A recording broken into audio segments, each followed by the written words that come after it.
Good morning, everybody, and thank you for attending the launch of Look, Say, Sing and Play across Merseyside. Some housekeeping before we get going with our brilliant speakers. We may hit some technical issues. If we do, bear with us and we'll try and get connected again as soon as possible. If you can keep your microphones muted. The whole launch will be recorded and available on the NSPCC YouTube channel for you to download and look at later on. You can put questions in the chat, and the presenters, when they finish their presentation, will do their best to answer as many as they can. Do feel free to ask questions or give comments in the chat, and at the end you will be sent a feedback form to complete. My name is Debbie McAndrew and I am employed by Liverpool City Council, but I'm seconded into Merseyside Violence Reduction Partnership as the early years lead. The aim of Merseyside Violence Reduction Partnership is to contribute to reducing children and young people becoming involved in serious violence. We all know how important the early years are in creating positive attachments and good relationships, which is why we have invested into Look, Say, Sing and Play.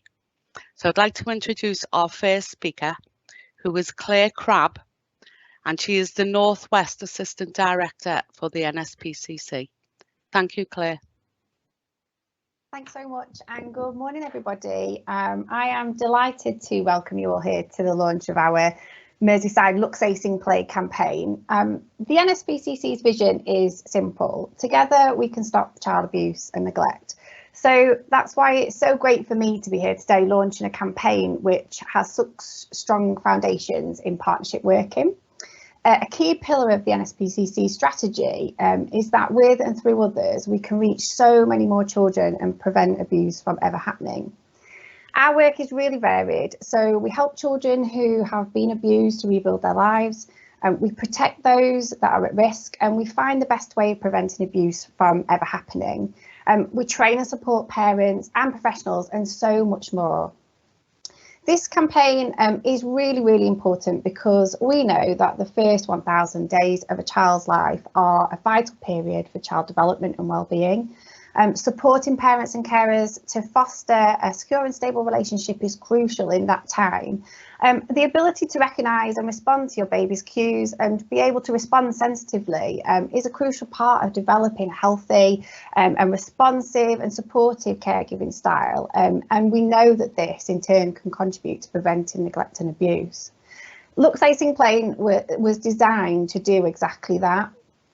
So supporting parents with very practical, easy to do activities that they can fit into their everyday routine with their child, and support them really to just in that practical element to every day be having that really great interaction. And we're going to hear loads more about the campaign later on in today's session with our local campaigns manager and the science behind the campaign, and that's with Mabasha. So there'll be lots more information for you all soon. But for me, I suppose what I wanted to say is that the joy of this campaign has been the opportunity it's provided to work in partnership. So right from the outset, this campaign has been shaped in partnership and it's been steered collaboratively with leads from children's centres right across the Merseyside area. At conception, we thought that this campaign would have a more modest reach, but it was really clear from the outset with the commitment and the passion and the drive of those partnerships that we could work and deliver this campaign right across the Merseyside area, and the reach could be so significant to children and families right across Merseyside. So I just wanted to take this opportunity just to say a huge thank you to all of the partners that have been involved so far. I'm really looking forward to working with you as this campaign grows, but thank you so much for your commitment to getting us to this point. We also have been generously funded by the Merseyside Violence Reduction Partnership. So again, I want to say a huge thank you to them as a partner, because quite simply, without the support of that partnership network, the NSPCC just simply couldn't do this work. And so it really is thanks to all of you that we've got to this point today. Whilst we are here to celebrate and launch Look Say Sing Play, I did just want to take this opportunity to mention a link service that the NSPCC is also offering. So I think one of the huge opportunities of Look Say Sing Play is how it can link with existing work, and the NSPCC's Pregnancy in Mind service is a great example of that. So Pregnancy in Mind is delivered by our team of practitioners from our Liverpool hub, and it's for parents to be who are experiencing or at risk of experiencing anxiety and depression in the perinatal period. The service aims to help parents manage some of those challenging thoughts and feelings differently and build their resilience throughout the pregnancy, ultimately promoting caring and sensitive atonement and bonds with baby when it's born. And the reason I mention it is because with this service, we're able to offer continued support through the work of Look Say Sing Play. So it's a natural way to continue support for parents once baby has arrived, following their involvement with our Pregnancy in Mind service. So we hope to be able to continue to offer parents to be the practical support via Look Say Sing Play, well beyond the life of this initial campaign as well, by embedding its principles into our other work. So over the next 12 months, as we deliver Look Say Sing Play, we will support thousands of families to better interact with their babies, understand why it's so important, and crucially support the prevention of neglect in the most crucial months of development. Hopefully today, by finding out more about the Look Say Sing Play campaign, you'll be able to see how you could be a part of that and embedding Look Say Sing Play into your work, and crucially working with us to create a lasting legacy for this campaign. So I really hope you enjoy the rest of the session and you're inspired to become involved with the campaign and the NSPCC. I and my team would love to hear from anyone who would like to discuss working in partnership with us on this campaign, on Pregnancy in Mind, or any of the other work that the NSPCC does. So please don't hesitate to get in touch if you want to have a discussion about that. That would be really welcome. So thank you very much. And now it's for me to pass over to the rest of the fantastic speakers who are going to give us some brilliant input today for the rest of the session. Thanks, everybody.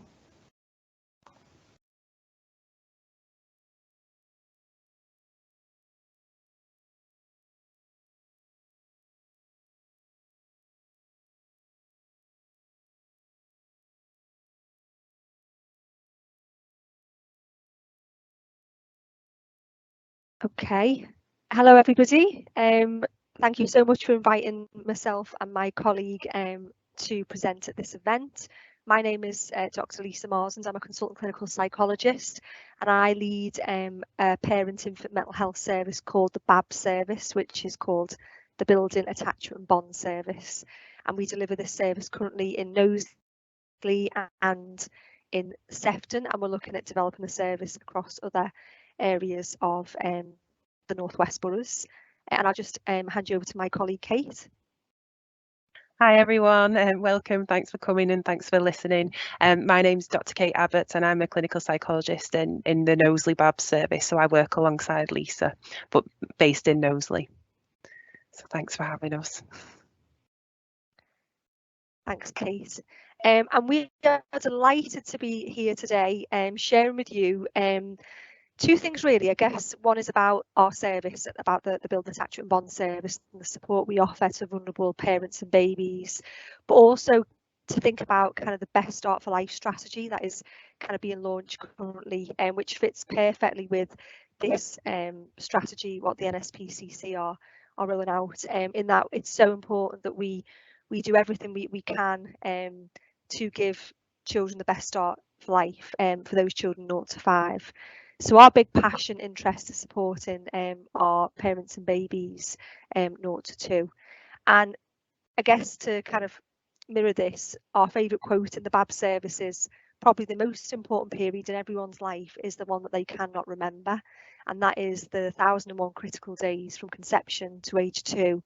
We don't often remember this time, but absolutely it is the most important time, because it's when brain development occurs at the most rapid rate, and it's when those crucial bonds and attachments are formed for our babies 0 to 2. So we are so invested in supporting especially our vulnerable at-risk parents and infants in this period, because they are the most at risk of being separated and children being removed from parents' care if we don't invest with specialist support in this period.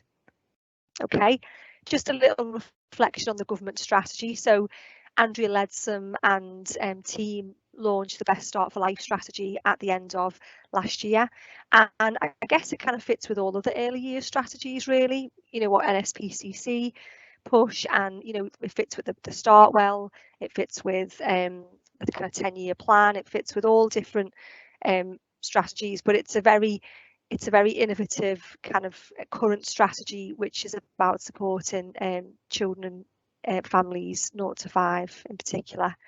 And the 6 action areas is supporting vulnerable parents and babies in the community, offering that seamless multi-agency, multidisciplinary support for families. So it's fabulous, you know, we're here. We deliver our service from Merseyside, which is a mental health trust, and we're a specialist mental health team, but we're here in partnership with NSPCC, and it's about kind of bringing on board a network of services, professionals for the most at risk vulnerable families, because what we know is they need a team of professionals, a family around them to give them the best support to break through this difficult period. And Best Start for Life talks about offering support from family hubs in the community, which are our kind of old children's centres, I guess. So there's a big strategy of transforming the children's centres to become family hubs to host a number of different integrated care services, you know, from statutory, third sector, to all come together and support our most vulnerable at-risk families. And the Best Start for Life pushes all services and leads and organisations to take accountability and leadership for areas. So what we know from the kind of 10-year mental health plan hasn't been fulfilled. We haven't got right for, you know, as I think NSPCC have shared so far, that it's really important that we fill this gap. So, oh, sorry, my screen's just gone off. Where are we? Sorry. I think Claire said before, it's a real passion and commitment for the NSPCC to kind of fill this gap for families, and Best Start for Life will hopefully add on to that. It's about developing a really empowered, skilled workforce to support parents and infants 0 to 5, and improving the Best Start for Life offer. So, you know, making sure that we evaluate what we do, we look at outcomes and data, and we make sure that we can make services and support sustainable, so we can prove to commissioners and government that what we do really, really works. So they're kind of the key 6 action areas, and I think, you know, NSPCC, us in Merseyside, I think we're doing great already and trying to embed that already into some of our work, which is good. Okay, so Lisa's spoken about our service. So as Lisa said, we're under Merseyside, but we're based in children's centres, in family hubs. We want to be an easy to access service rather than thinking about the people who access our service is difficult to engage. We do everything we can to engage the families that are vulnerable and have often got kind of trust issues with other professionals, where they've had social care involvement in the past and they don't want to engage. So we want to be as easy to access as possible and be that outreach service that's in the children's centres, bringing them in, getting them involved with other services, and building those trusting relationships and therapeutic relationships that enable them to engage with other services and trust people again. So we're in there working with midwives and health visitors, and as part of our team we have multidisciplinary team of health visitors and youth offending service and looked after service, and we have CYP IAP trainees in our team as well that we're building up. So we have a range of different interventions that we can offer. So Elisa said our tagline for our service is relationships are everything. So we try to work really closely with, you know, drugs and alcohol services and social care to really help that communication around families, and to think about the systems that families are working with and what makes things easier for families to work with us, because there's no point us going in and saying, right, let's talk about your past history if they, you know, have drug and alcohol issues and they're worrying about their housing and they don't have any food on the table. So we make those links with food banks and other services that will put our vulnerable families in a position to move forward with us, rather than saying no, they're not in that position right now, not right now, another time.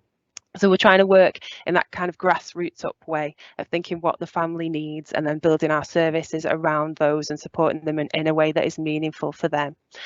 So that's really important to us, and asking what our families need and what they want from us. So we have a Bebe group, which is our BABS Experts by Experience group, where we bring families in who've been through the service and ask them to contribute in that collaborative way, and how could we do a better job all the time. So always trying to improve our service for our service users.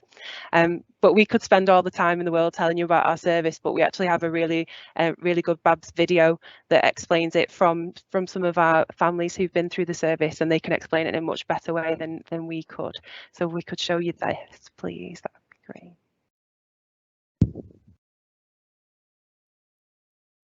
Do you guys have the link for the video? Are you okay to share? Oh, thanks, Colin. Perfect. I can't hear the sound. Does the sound? I think you can hear it. Good.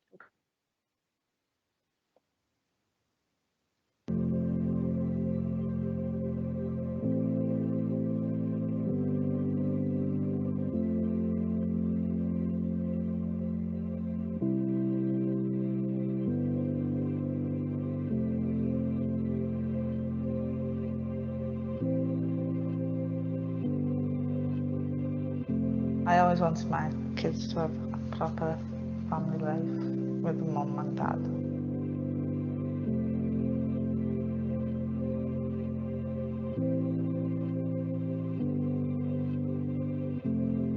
I want to be the parent that my dad meant to me, yeah.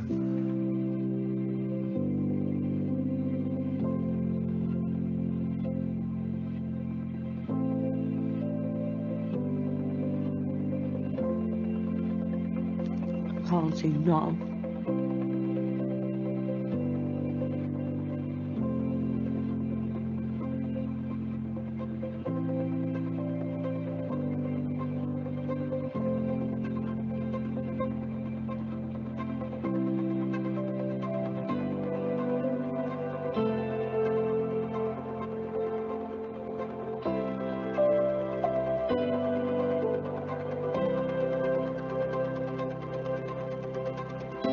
I feel like I'm a good mum. I don't think anyone's a perfect mum, but be a good one.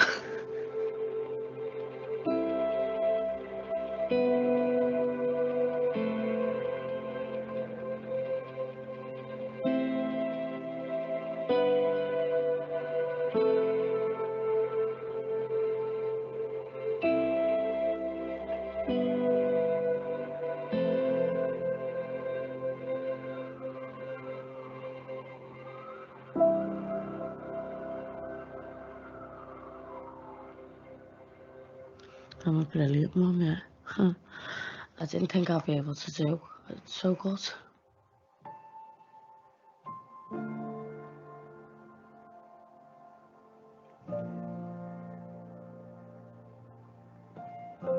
My life before building bonds was horrible.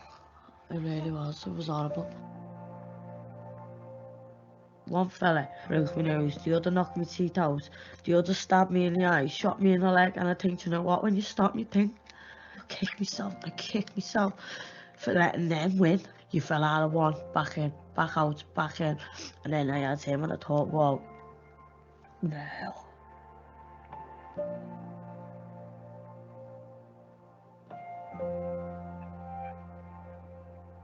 I couldn't control my temper. Well, I didn't know it was bad at that point. I thought I was perfectly fine, but everyone else told me I was nuts. Everyone else at the same time. And then I started getting all erratic, ended up fighting, ended up getting arrested. And then I got put on tag, and then found out I was pregnant, didn't I? So, my mum pregnant on tag wasn't the best of things, was it?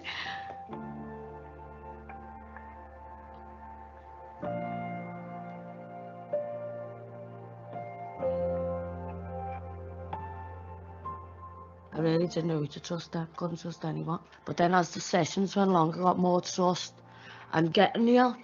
It didn't make me feel a lot better. When I first had him, I remember having a bit of a bad patch, crying. And I thought, oh, he was seeing me crying all the time.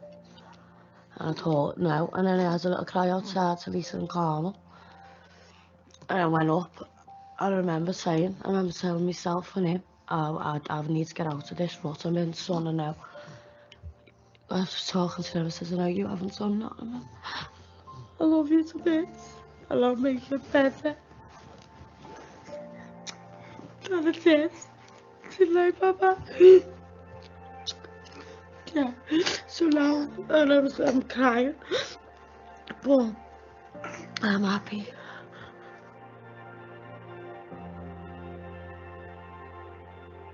A lot of women are vulnerable either because they've experienced very poor parenting themselves and have very little to draw on in the way of positive experiences of their own mother's care, or parents who've perhaps, for example, had a chaotic lifestyle and had real anxiety about their ability to parent and anxiety about involvement with professionals because professionals are threatening and frightening. So for those women, finding a service that they can feel comfortable using is immensely important for them psychologically, but has a number of very direct effects for the child.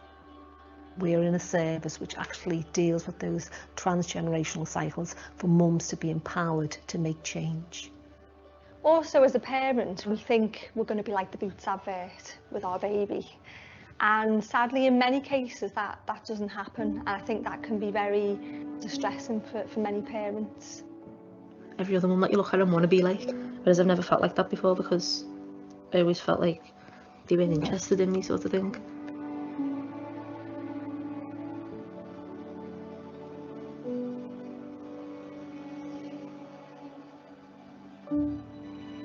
If that's what my mum suffered with forever and that's the reason things happened when I was younger, and I don't want that to happen with my kids, I'd rather fix it now before I make the kids feel like how I feel now. I don't want them to have the same feelings what I have now.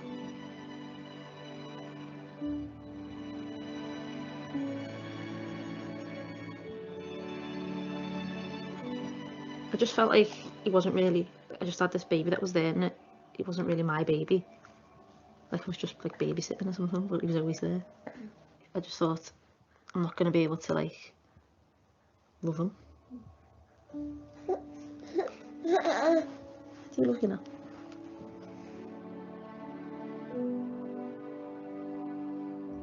Even if you think at the beginning, oh, this isn't going to help me, like I did, I was like, what's the point in this? It's just, and then this is showing me that it actually does work. Building Bonds offers one-to-one parent-to-infant psychotherapy, which helps parents separate out their past and present difficulties, of which can have a huge impact on the relationship they have with their baby. A lot of them have had issues in their lives where they have constantly been put down, constantly been rejected in their lives, and they sometimes see the baby as rejecting them. So for them to see that they are that baby's world is enormous to them, and it has a massive impact on their relationship with the baby and the rest of the family in some cases as well. Building Bonds has built my confidence as a dad, how I am, how I act with him. I just want him to be brought up totally different to how I was, kind of thing, and so I had not the best upbringing, like.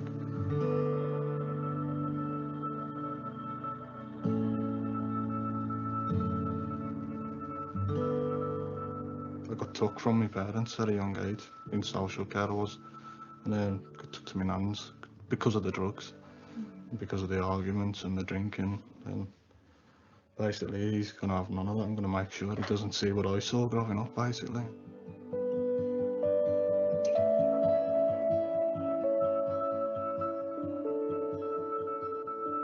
I wanted to be a parent where they actually had a proper family life with a mum and dad. And it's just horrible when you can't give it to them.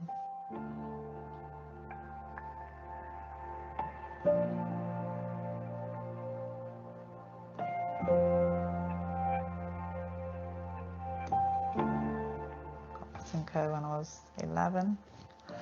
Got caught pregnant at 14.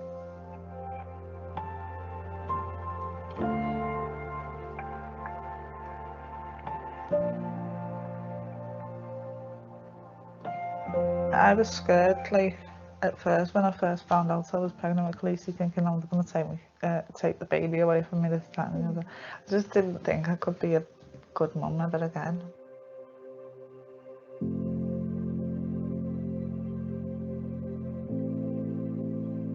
It's just been great to know that people are on your side and not trying to take kids away from you and giving you a second chance and helping you to deal with problems in your past, not judging you for your problems in your past.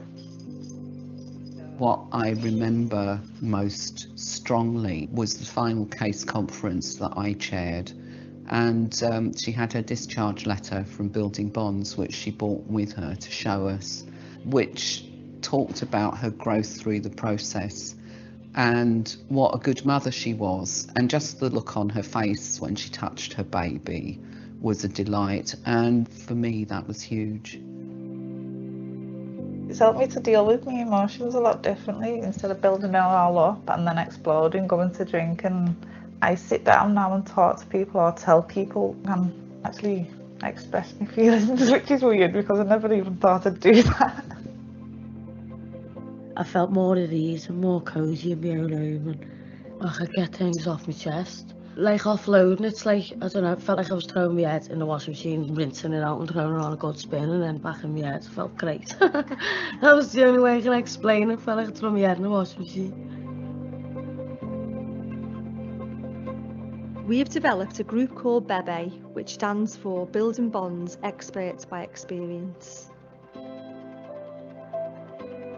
Kimberly, can I just ask you what you think was the big stepping stone for you in recognising your mental health? I've always knew that my mental health wasn't 100%, but talking about it, it's made me realise that I am a good mum, and it's not all my fault. It's not. It's not. It's not at all. Got more life in me. I had no life in me. Waiting for you, I mean, Anna, I don't know where I've been at. I think it was good having a midwife and psychologist working together coming to the house, because otherwise Adam wouldn't have had that service. The midwives don't really speak to the dads about mental health, so it was really nice just being there, and I don't think you would have gone and accessed a service on your own, would you? Definitely not. I think it's a service that we've desperately needed. It actually deals with the parent and infant relationship, which is very, very important for the long-term effects of the child.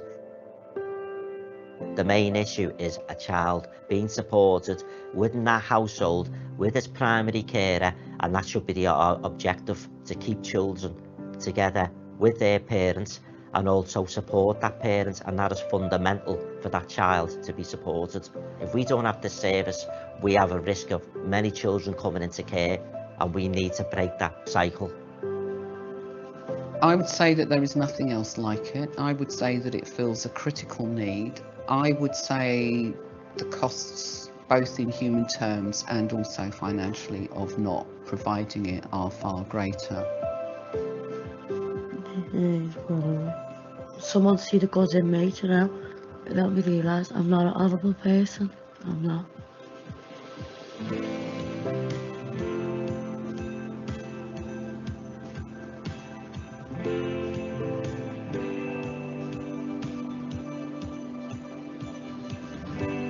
I don't think I'd have been able to do it without that support. I don't. They've helped me do everything. Helped me find my own 2 feet again, it was. Made me realise how good of a dad I actually am. Like.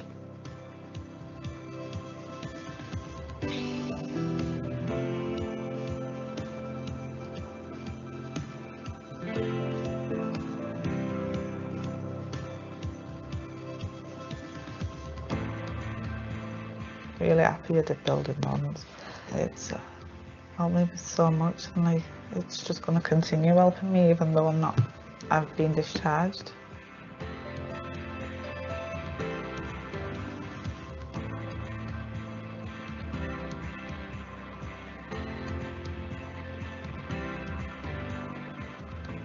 What's going on? Doing this, like, which is obviously meant for me and Lennon, has made me look at things different with Elsie. Like I want to do things with her now. I find myself like reassuring myself every day, going, "You love mummy, don't you? You're mummy's friend, aren't you?" And I know I know she does. I just feel like I have to be, don't know, like told who's the best. Me. Love you.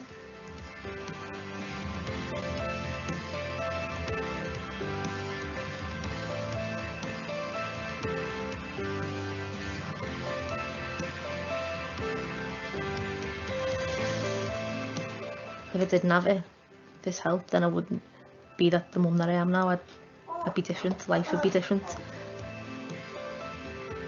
Everybody deserves a second chance, and building bonds will help them and prove that they can be good mums.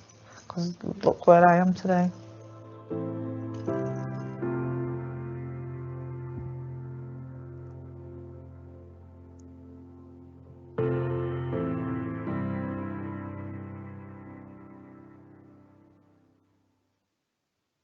Thank you for showing the video. Any comments from our team or any questions that anyone's got on the service?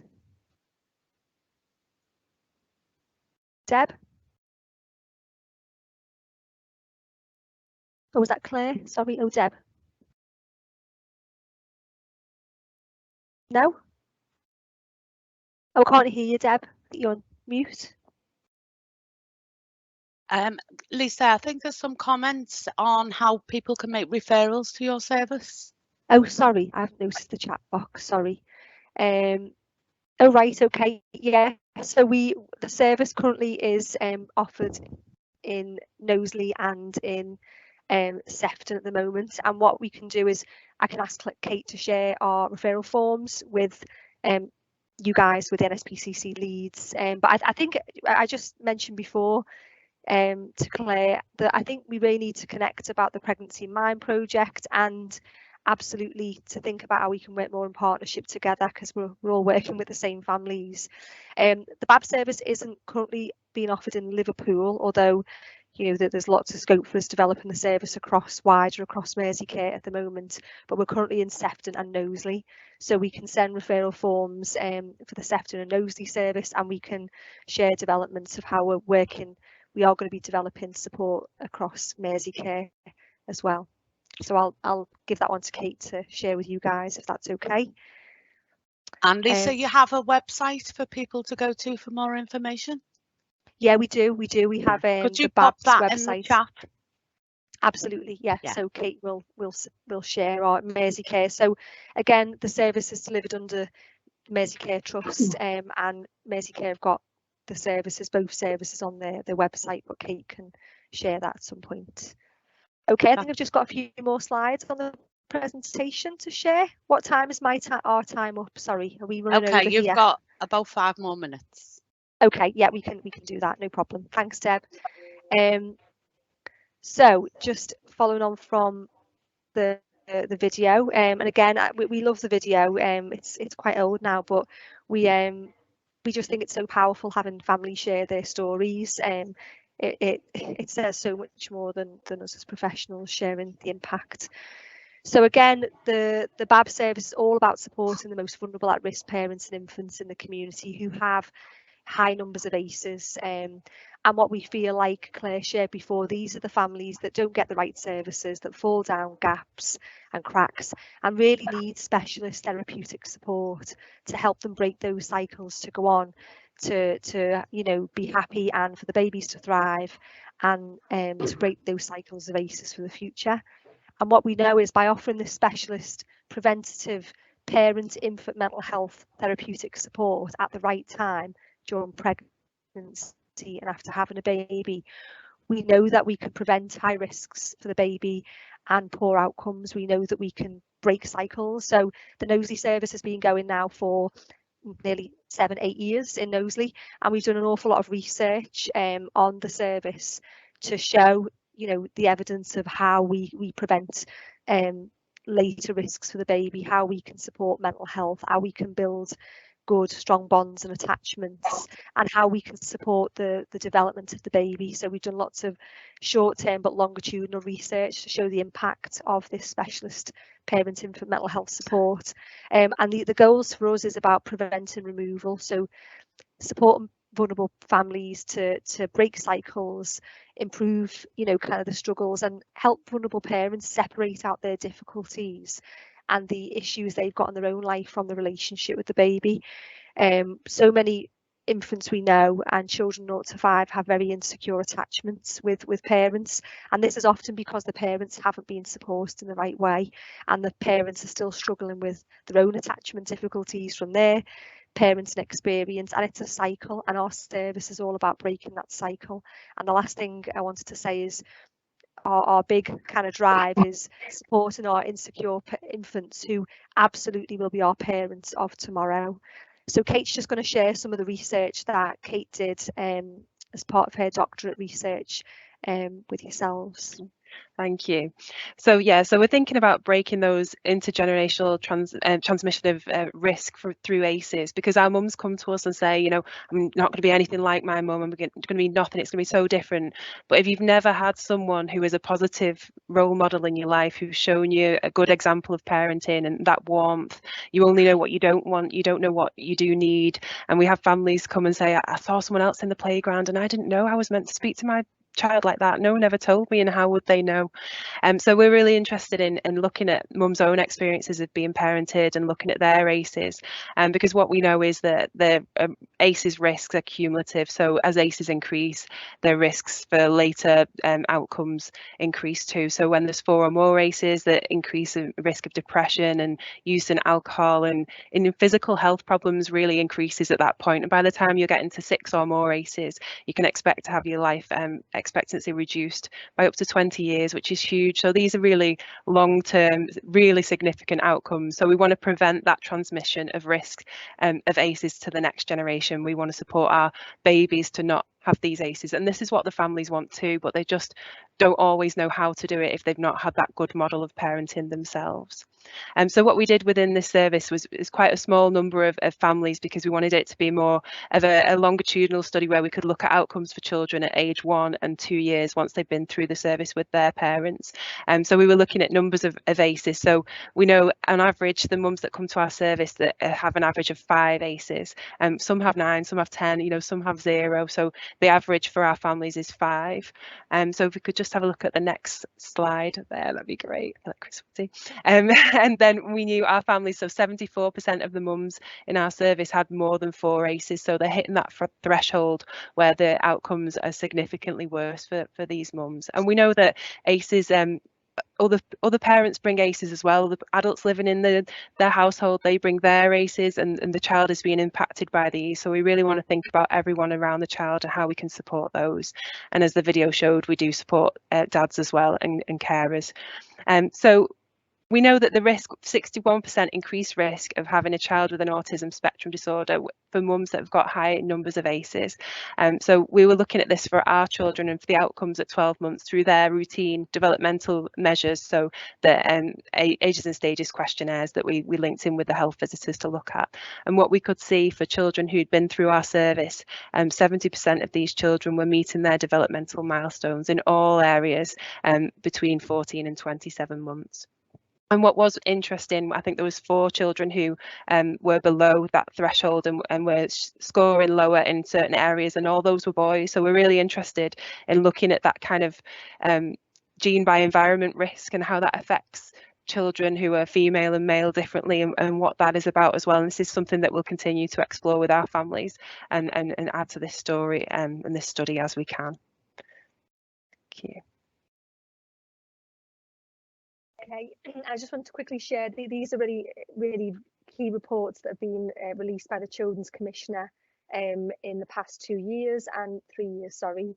And it just highlights really the kind of the massive risks that are posed to our children 0 to 5, and the crying shame reflects how, you know, there's an absolute urgent need for us to be supporting our children 0 to 5, that they are the most at risk of removal, of safeguarding concerns. You know, a lot of these children don't have a voice, and again the Lockdown Babies report reflects the same. This is a group of families, children who need significant support to prevent future ACEs and removal.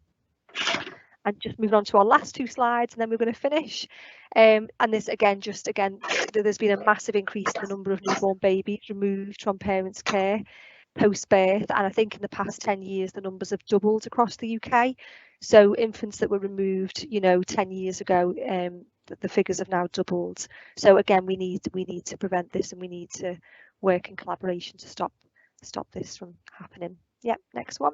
And just lastly, just to say that there's some really good parent-infant mental health training that's being delivered locally. So I deliver a 2-day training program called Building Bonds and Breaking Cycles, which is a 2-day parent-infant mental health program for all organisations to build greater capacity in parent-infant mental health. So lots of organisations don't have parent-infant mental health services like ours, but it's really important that staff are trained and skilled in understanding parent-infant mental health, and so professionals can work within their roles in supporting parent-infant mental health. And this is listed on NHS England's directory, and also there's lots of other courses in parent-infant mental health that can be accessed. And lastly, I think we've come to the end. Yeah, it was just to say massive thank you for having us. It's so important that we work in collaboration with NSPCC in supporting our most vulnerable parents and infants in the community. Thank you. Any questions, any inquiries, please contact myself or Kate. Thank you. Thank you, everyone. Thanks for listening. Thanks, Lisa. Thanks, Kate.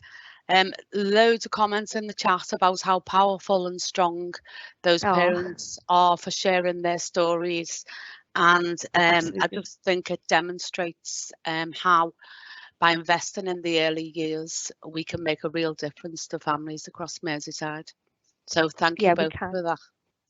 Thanks, Deb. Thanks for inviting us. You're welcome. Our next presenter is Kim Garthwaite. And Kim is the Children's Centre Strategic Lead for Liverpool City Council.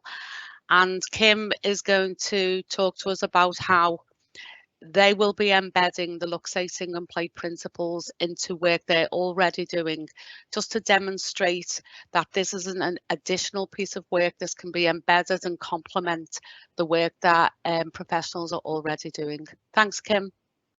Thank you. Hi. So my name's Kim Garthwaite, as Debbie has just told you, and thank you very, very much, NSPCC, for inviting me to share the story of how Liverpool is getting involved with Look, Say, Sing, Play. If we could have the next slide, please. Thank you. So the background then is I was initially involved as a result of talking to Debbie, who one of my partners in crime, who, as she said, was seconded to the Violence Reduction Partnership, and got in touch with me, I think it was in October, about all the resources that they've been able to purchase to support the Look, Say, Sing, Play campaign. And that it was at that point that I started to get involved with the launch. Now, my colleagues, my previous presenters, had it very, very clear about the importance of the role of Look, Say, in terms of parent-child relationships. But it's not already what the association is between your ability to test yourself and actually to put children to sleep. And so put you one of the most basic points I can possibly make, which is children who can't express themselves properly are at a much higher risk of neglect and abuse, because they quite simply cannot tell people what it is that is going on. So sheer coincidence, the point at which Debbie got in touch with me about Look, Say, Sing, Play, I was one of the leads on developing, or I should say redeveloping, Liverpool's speech and language 0-5 pathway. And at this point, I would really, really like to thank all the people who helped me with that. I just happen to be the presenter today, but partners across Liverpool, from health, from social care, from education, have all played a significant role in the development of the speech and language pathway, which should be complete round about Easter time. And as soon as we came across Look, Say, Sing, Play, we realised that we'd been looking for a set of messages, key messages, to accompany our speech and language pathway, and here they were right under our nose. A family-friendly way to get those messages across. Next slide, please. Okay, so some very simple data just to illustrate. This is the most recent data that we've got. This is EYFS data for Liverpool, and it is showing us some disappointing good levels of development that we experience in Liverpool. We've got too many children who are starting school with significant speech and language delay, and that is usually going hand in hand with significant delay in terms of their social and emotional development. Reasons for that? Well, obviously we have significant levels of speech and language disorder in Liverpool, but what we do have are very, very significant levels of environmental issues. We've got lots of children who are not living in the most stimulating of environments, where it's not natural for parents to talk to their baby, to sing and to play with their baby. And we see that as being a major cause of delay. Now, my colleagues have focused very, very strongly on the links between attachment and speech and language development. I want you just to put yourself in the position of a young child starting school and how absolutely terrifying it must be. In fact, it's the first day away, perhaps, from their mum or their carer, but they can't express themselves. They can't say what they're feeling. They can't say what their needs are. They're stuck in a room full of strangers, probably, for a number of hours. It's absolutely terrifying. What a rotten that would be to your school life. Next slide, please. Okay. The outline of the key Liverpool speech and language developments, and a brief look at how Look, Say, Sing, Play is going to support those achievements. So there's an increase in the number and the percentage of reception children achieving a good level of development at EYFS in communication, speech and language of at least 20% by 2028. That's one of the key things that we are wanting our pathway to achieve. We also want to reduce the gap in attainment at EYFS by at least 5% year on year until 2028. We want to build up the number of children who are screened using the Welcome tool year on year, again to 2028, when we will assess and review the situation again.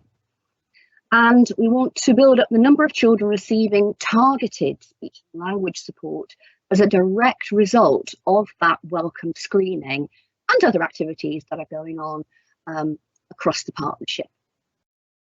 So how is Look, Say, Sing, Play going to help us to do that? Well, for a start off, and I'll provide more detail on this in a couple of slides' time, access to Look, Say, Sing, Play is going to support parents to understand and to use serve and return techniques. The vital issue of exchanging communication between parent and child at every opportunity. And you say something to your child, for example, your child communicates back with you, whether it's verbally or non-verbally, and you knock back another question, another sentence. Look, Say, Sing, Play will add value to services focused on improving the home learning environment through provision of easy to use and fun activities for parents and children. Now, there's a lot of stuff out there at the moment, as I'm sure there are a lot of initiatives, national and local. And it can be a little bit confusing for parents, I think. So we have very much picked up on Look, Say, Sing, Play, as really it does what it says on the tin, doesn't it? And we want to make sure that all partners across Liverpool are singing from the same hymn sheet in terms of encouraging parents to support their children's speech and language development at home. So as a result of the increased knowledge about how their children develop in terms of speech and language. We're hoping that parents and carers will be in a better position to identify any child development issues and to bring those to us. And we will be advertising all services that are available to support them across Liverpool. And this will hopefully result in the screening of more children who may need that additional support. Because what we want to see is more targeted support, particularly in the short to medium term, and less need to refer to specialist services. You can have the next slide, please. Okay, so our first speech and language our first speech and language pathway was developed in 2016. It was a practitioner version, and there was a separate simplified parent version, and alongside that went a set of key messages. I was leading on that particular project. It went down very, very well with children-centred staff and with our partners in health, education and social care, and resulted in a very significant number of children being referred to children's centres to receive a mix of universal and targeted services to support their speech and language development. Okay, it was supported by 2 targeted services. So we're already providing a lot of universal services, including speech and language development, and those to a degree were used as a screen to pull out children who perhaps needed a little bit of extra support, and also lots of referrals, particularly from health visiting. So the 2 targeted services that accompanied that initial speech and language pathway were focused on children who really, it was just a question of delay. It was a question of really increasing the amount of vocabulary that they were exposed to. So that's one targeted service, and the other was put in place to support children with social communication issues. And they have continued to be delivered until recently, when we decided we needed to update the Liverpool speech and language pathway. That came out of a number of things, including a new Liverpool early learning strategy, visits from various outside agencies to have a look at how we were doing, continually growing numbers of children awaiting speech and language referral, and a very distinct movement in terms of demand. We were getting, between 2015 and 2020, a significantly higher number of referrals of children who were experiencing issues around social communication. So we knew we needed to do some. Next slide, please. Okay, so an additional reason for updating the pathway was that we lacked a common multi-agency screening tool that could be used to identify those children who needed initial support. And, you know, it was a major piece of work that was missing from the initial speech and language pathway. And we had different agencies using different sets of criteria to refer for targeted and specialist services. Yeah. So during the development of our new pathway, my colleague Claire Campbell was able to access some funding to allow us to purchase a screening tool that could be used across all the partner agencies. And we selected Welcome for a number of reasons. It's now been purchased, and we are delivering training, again, multi-agency training across Liverpool around the use of the tool. We could have the next slide, please. So the development of the key messages. We considered all sorts of messages. As I've said, there are a lot of initiatives out there at the minute. I won't list them, but there's lots of them there. We thought about developing our own Liverpool messages. But quite frankly, why would we invest all that time and effort, and of course money, when the perfect messages were already there? So we really liked the look, say, sing, play messages. Fun, simple, straight to the point. And they're also accompanied by lots of useful ideas for practitioners and for parents. They're catchy. Say, sing, play, it trips off the tongue, doesn't it? They're really simple messages, that allow all of us, the whole partnership, whoever's speaking to the parents, to sing, pardon the pun, from the same hymn sheet. As I say, it does what it says on the tin. It very much facilitates contemporaneous talk. That's talking to your child, playing with your child, however you communicate with your child throughout the day, not on the rather dated idea that you should be setting aside a special 10 or 15 minutes every day or every week, heaven help us all, to do that. We know that we should be talking, communicating with our children all day long. As I've said before, it encourages serve and return.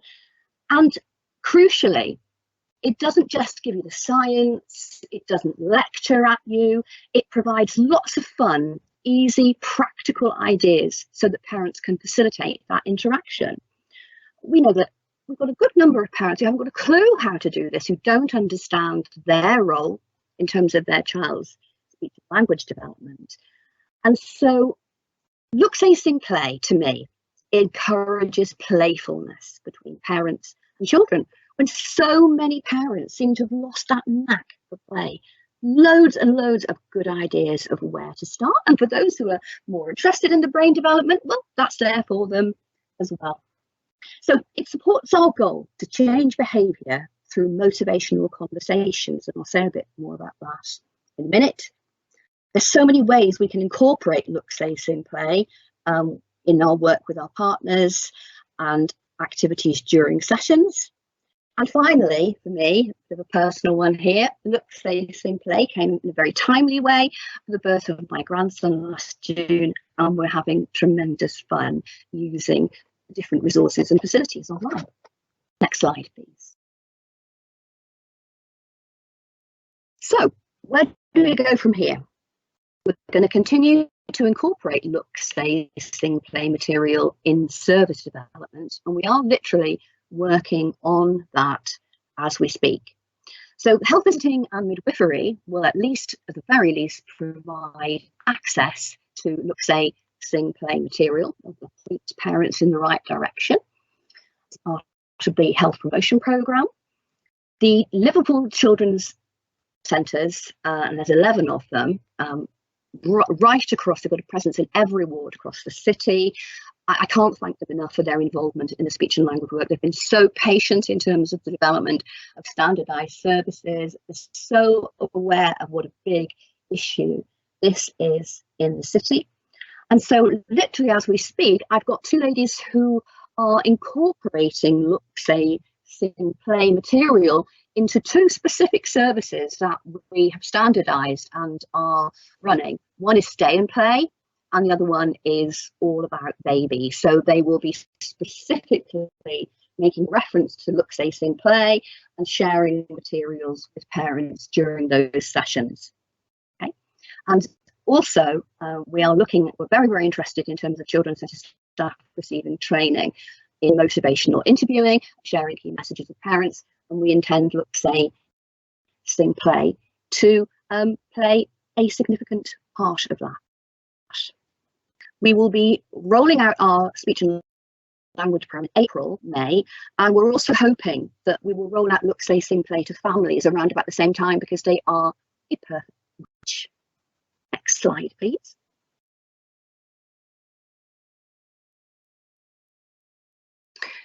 So the launch of Merseyside Look, Say, Sing, Play has provided us with an ideal opportunity to get together with partners around the use of Look, Say, Sing, Play.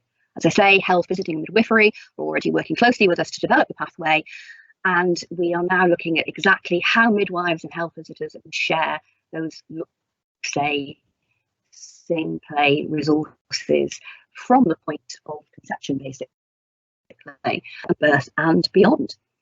And we are now planning exactly how we're going to launch Look, Say, Sing, Play across the partnership to all parents in Liverpool, and we've got interest from the library service in working with us in order to do that. And that basically is how Liverpool is using Look, Say, Sing, Play to improve the situation for young children in terms of their speech and language development. Have I got any questions? There are none yet in the chat, Kim. There are no questions yet in the chat, but I'm sure people will add to them. It was great to hear how strategically it's being rolled out in Liverpool. And yes, and if anybody has got, sorry Debbie, if anyone's got any questions that they're interested in how we've standardised services across Liverpool for children's centres and how we're using it, please feel free to get in touch with me. I'll make sure that my telephone number and email address are available for you. Sorry, Debbie, do. Thanks, Kim. On that, we're going to hear next from a practitioner from York, where looks like single play is being rolled out. Her name is Angie Taylor, and we've got a video clip from her.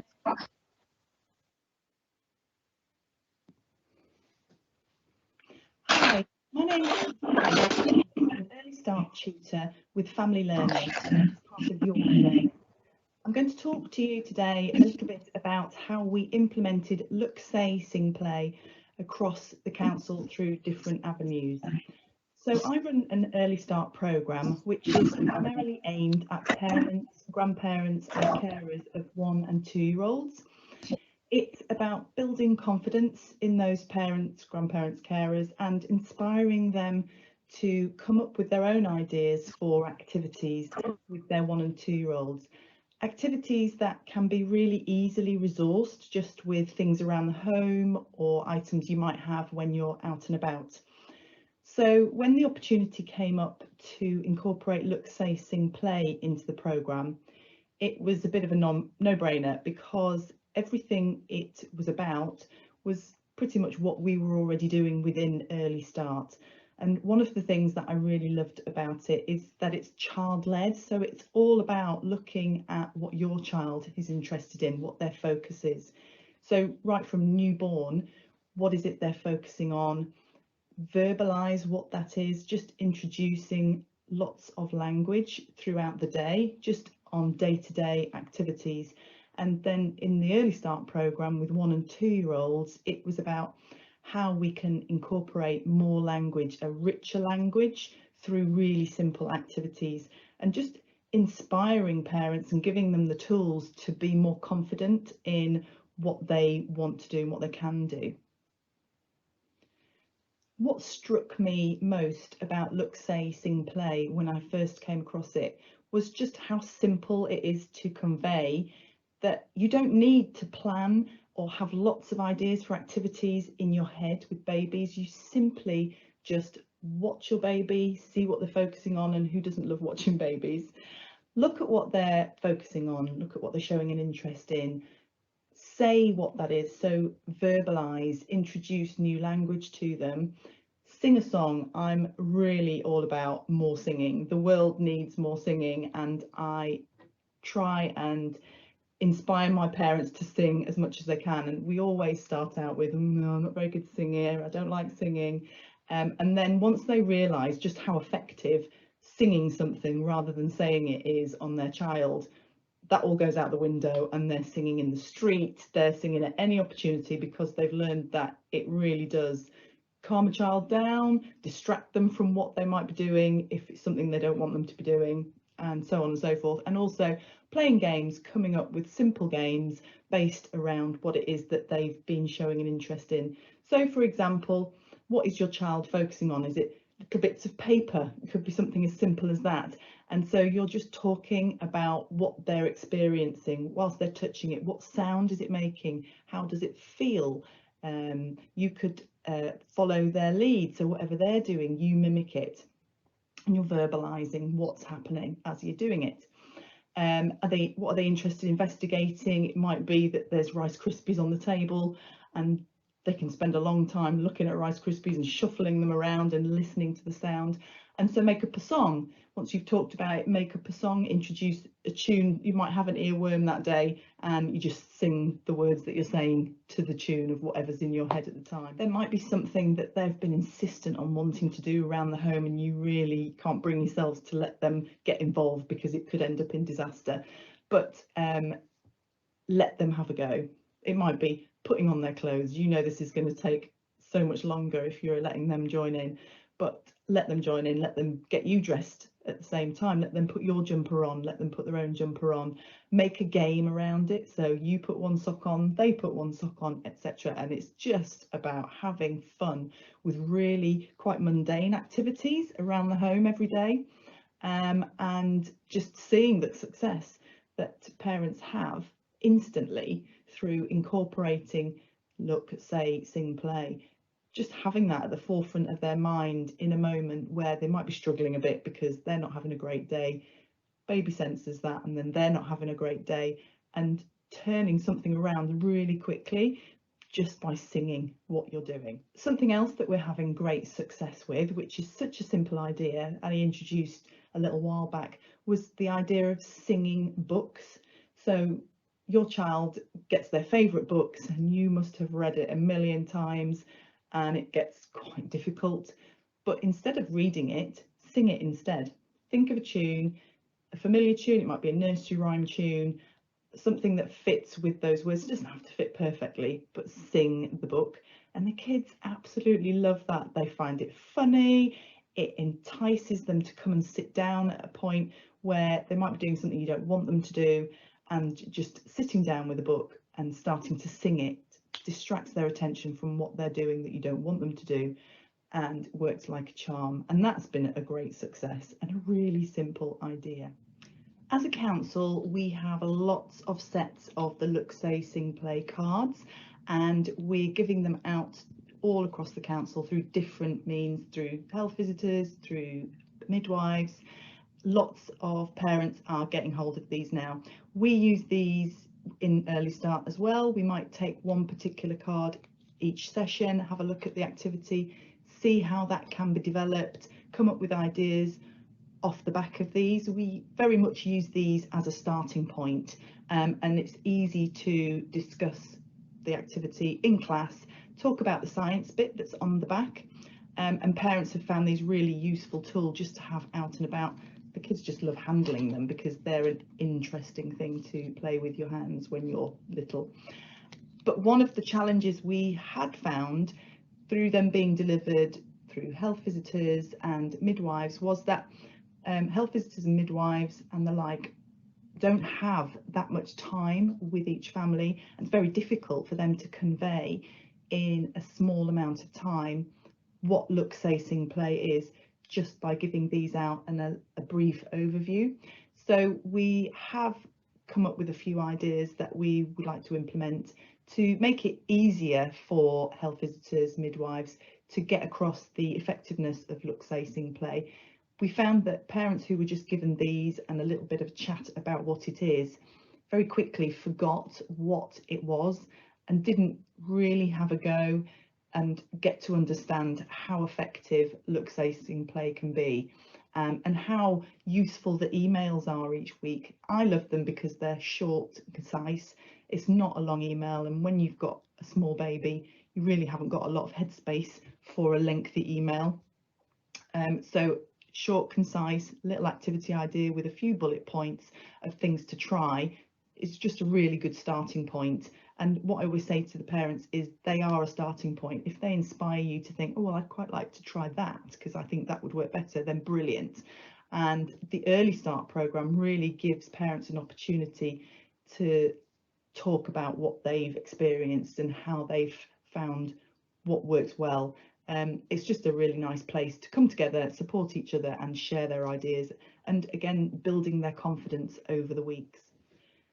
So some of the instances where parents reported having great success were things like one family had 3 young girls, 2 of which had disabilities. The youngest child, who was nearly 2, was the reason why they were coming to the Early Start class, and having the extra input from class alongside the Look, Say, Sing, Play really helped Dad to use it at home and see its effectiveness quite quickly. One of the things he struggled with was getting 3 girls into the car without a fuss. They just wanted to mess about. So he decided to come up with his own song about getting in the car, and it worked like a charm pretty much straight away. and he used it from there on in. They loved getting into the car because it meant it was an opportunity to sing this particular song that he'd made up, and it worked brilliantly. Another example was children going to school. One family had a bit of an issue with the older children messing about, running off, finding it difficult to keep them all together. So again, introduced singing a song about what they were doing, what they were seeing on the walk to school, and it worked like a charm. Another instance was getting dressed. Now, this activity came from the flashcards, and it was a case of trying to get ready for school. The 18-month-old saw getting dressed as an opportunity to just run away and mess about, and it was such a draining challenge for mum every morning to get to school on time, because the youngest was not willing to play ball when it came to dressing up, getting dressed. When we handed out the cards and she found the song about introducing If You're Happy and You Know It at getting dressed time, she used that and she said it worked instantly, and suddenly getting dressed time was an opportunity to sing this song, and they thought that was far more entertaining than just running away. Plus it gave them lots of attention and loads of language about the clothes that they're putting on, what they're doing, and the order of things. So much learning comes through a simple song like that, you don't even realise. Another instance of real success was mum with 4 children, all under the age of 5, and bath time was a real challenge, something that she didn't look forward to at the end of the day because it was such hard work. And so she actually went onto YouTube for some inspiration for bath time songs, found one, adapted it to what suited their needs, and again it worked brilliantly, and it just meant that bath time wasn't a challenge that just drained mum of all her energy at the end of the day. It was something fun that the kids looked forward to, and something that mum actually looked forward to, because it meant she was having a really nice experience with 4 children at bath time, and it was fun. And again, eating can be a real challenge for lots of families. Incorporating a song as a means of making meal times run more smoothly just worked so well.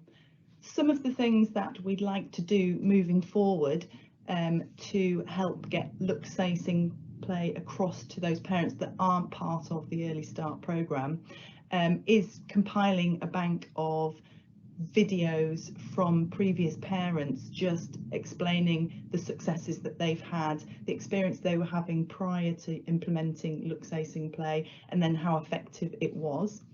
And also encouraging parents to join one of the family learning courses and use Look, Say, Sing, Play alongside, and also written anecdotal. So I asked some of my parents, how has Look, Say, Sing, Play worked for you? And this visual just shows some of the comments that they came back with. It creates excitement in the children for a new activity. It has lifted the energy of tricky situations. I am more focused on what my child wants to do instead of me deciding. Having the discussion about other parents' experiences with it helps to develop our own use of it. We have created routines with it. Now we have daily songs for activities. Singing has encouraged him to want to do something he didn't want to do in the first place. The singing aspect has helped with keeping my autistic child safe, and my disabled daughter responds really well too. My singing encourages dancing and spinning and is clearly enjoyed. Singing has been a great help for distracting him from something I don't want him to continue further. It keeps him more active and uses up more of his energy. We enjoy using familiar song tunes and making up new words for different situations. Having Early Start with Look, Say, Sing, Play enables us to go more in depth than the emails do, and it embeds more from the discussions we have. And lots of parents enjoy the weekly tips that come via email.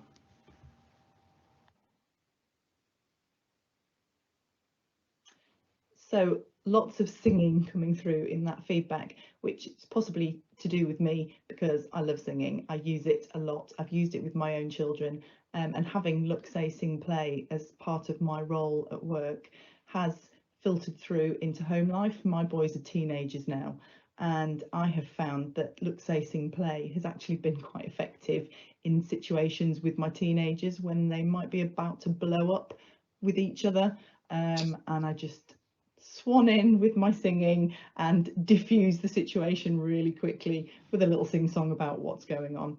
And just recently we've been making up a song about coronavirus, would you believe? So yeah, lots of fun, lots of singing within my classes. That's the aspect that I really zone in on, because kids love singing.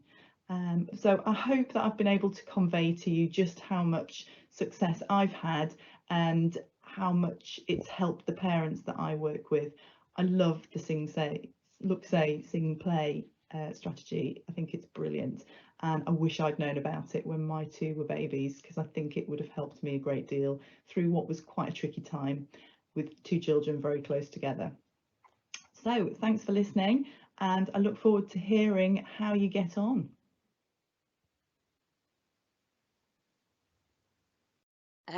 Great there to hear from Angie Taylor, and some great examples of how Look, Say, Sing and Play is incorporated in everyday activities. Can I just address some comments in the chat? People are asking how they're going to get the resources. Each local authority has a lead, and they will communicate to practitioners in their area how they can access the resources. So look out for those emails and comms coming out in your local area. Our next presenter is Dr. Helen Bibby, who wears lots of different hats across the Wirral, and she's going to talk to us about creating wow moments. Thanks, Helen. Hello everybody, it's lovely to be a part of this amazing launch. So thank you so much for inviting me. And I wanted to call it Creating Wow Moments, because I want to just talk a little bit about how I've used some of these ideas with youngsters who have a range of need. And we heard in the last work that was just presented how a parent talked about how amazing it has been for their child on the autistic spectrum. I work with a lot of children who have attachment difficulties. I work with parents who may find interacting with their child difficult for all sorts of different reasons. And I work with little ones on the autistic spectrum, and I do a whole array of different things. I'm working in schools too. So I wanted to talk a little bit about how I see and how I would adapt, and how I have adapted these themes when I'm working with my parents. So the thing I love about Look, Say, Sing and Play is what it does to the brain. And it helps the brain to enable the child to learn, to be happy, to feel safe, to be part of something. And that helps that child to thrive. And we all know that when a child is thriving, the parent can feel so much better. Now, I work with parents who also have social communication difficulties. So Look, Say, Sing and Play could actually be quite challenging, because if I don't know how to play, or I don't understand the principles of how I look at my child, or I find it difficult to look at their face, I don't like the sound of my voice, I fear it, it can be really difficult. But I want to talk a little bit about how we could slightly adapt it.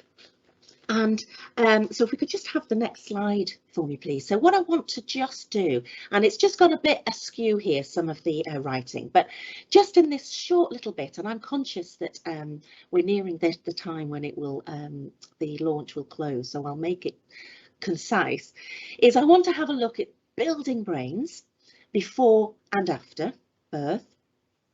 And I want to put in the key link, face, body, voice. And this is something that I use with parents, I use with children, where I'm really wanting them to start to think about look, say, sing and play, and linking all of this together. So that's what I propose to do in the next 15 minutes.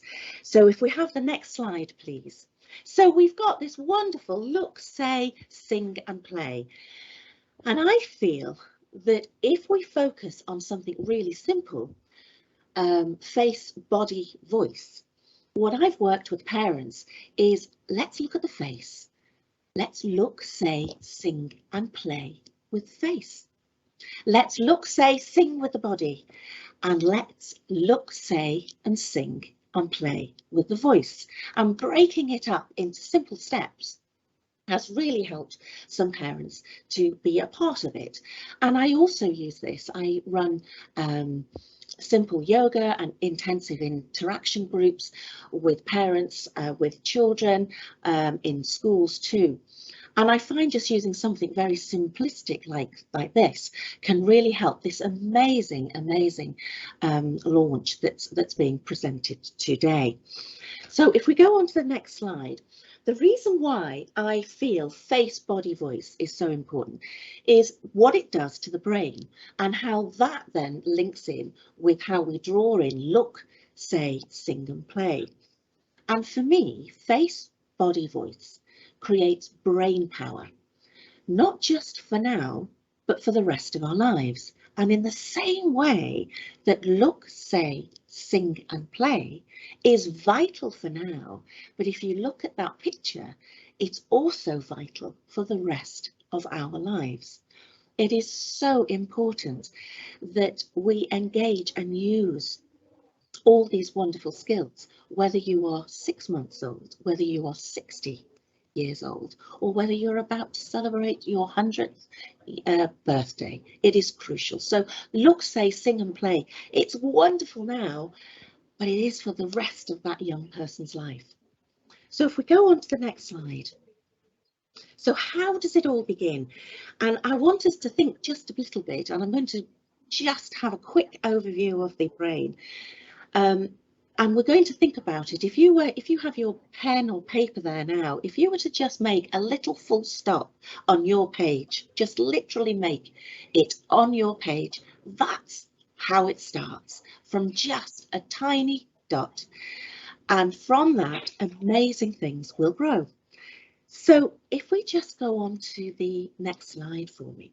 So this rather bizarre looking thing here, this neural tube that grows from the full stop becomes the brain. And the top bit obviously is where the thinking bit of the brain, and the very end of it towards the bottom of the screen is that lower bit of the brain. But the reason why I love look, say, sing and play is it has the capability of stimulating key areas of the brain without us even knowing, which I think is just amazing. So if we come on to the next slide. So we've got on our slide, we have the brainstem. Can you see the little red thing just coming first? So that's growing up as part of our neural tube. We've got the blue little patch there, the blue little circle or semicircle. No, it's not a semicircle, is it? It's an oval. I don't know my shapes. The cerebellum. This is really important for body position, for balance. And this is really important because we know there are a lot of connections near this part of the brain to do with attention, to do with listening. So imagine if you're playing with your little one and you're bouncing them on your knee. Imagine how just doing that will enable the attention and listening to develop. Then the next bit is our limbic system, that little purple bit that's just connected. Now that is the bit that contains all our emotions. It also is really important for self-regulation and internal regulation.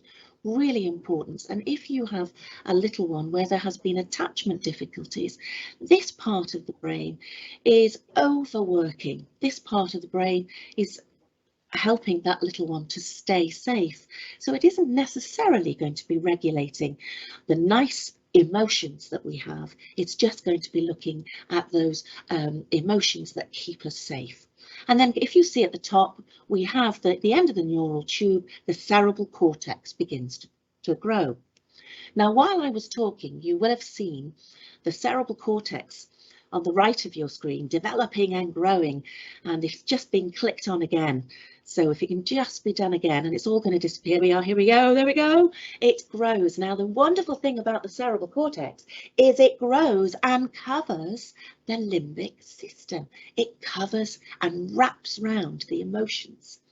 So have you ever had those situations where you feel really anxious, you're in a rush and you can't find your car keys, and then you can't remember where you've put them, and then you think, what on earth am I going to do? And you panic, and somebody very kindly says, calm down, and you just say, I can't calm down, I don't know what I've done.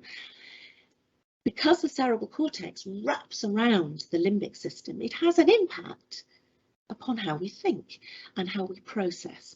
And a really simple way of doing it is if you have your hand up in front of you, and this lower bit is your brain stem. Now, if you push your thumb in, there's your limbic system. And now with your fingers, allow the cerebral cortex to grow over. And this is the brain. Now, the Look, Say, Sing, Play and Play campaign has this wonderful way of stimulating the cerebral cortex, getting underneath the cerebral cortex into the limbic system to help emotions and attachment and bonding, and also helps the lower bit of the brain in terms of where our balance and body position is, which helps us, particularly children who may be on the autistic spectrum, to develop some of those early communication skills. So I've called it on there, top, middle, bottom. Now, to get a brain working really well, as a practitioner in early years, but as a practitioner when I'm working with parents, is to get the top, middle and bottom working well together, helping it to regulate.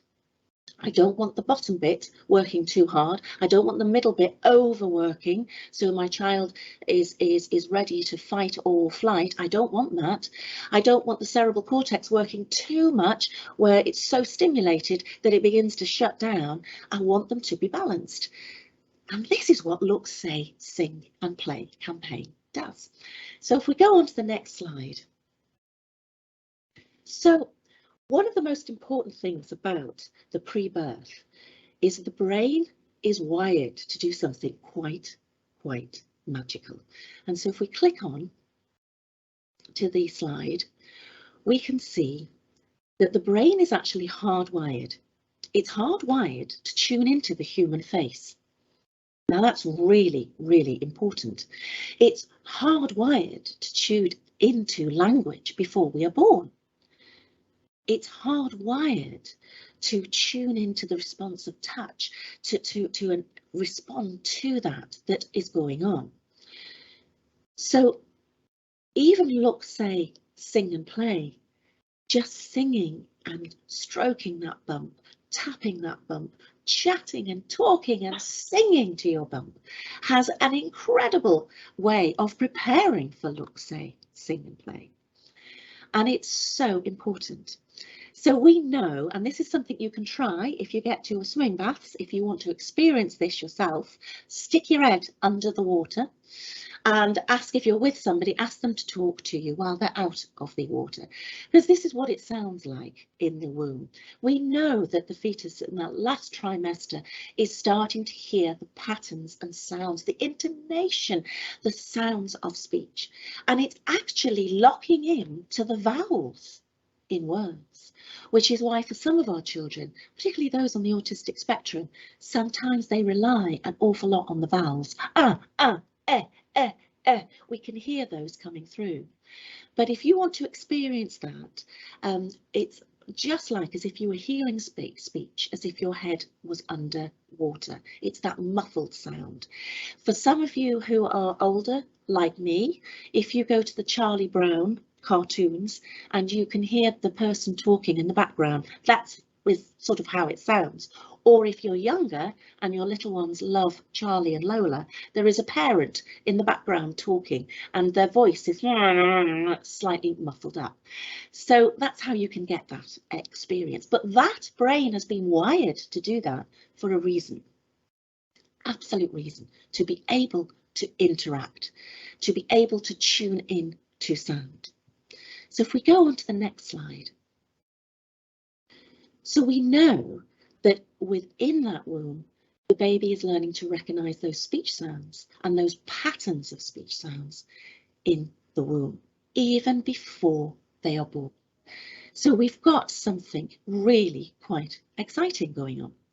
And if we then click again onto the next slide, we know that the fetus responds to touch. It responds to the rubbing. Now, imagine if you were hand-on, talking, rubbing, preparing for look, say, sing and play, even before the child is born. And if we just go on to the next slide for me, the baby is born with as many neurons as we will need for the rest of our lives.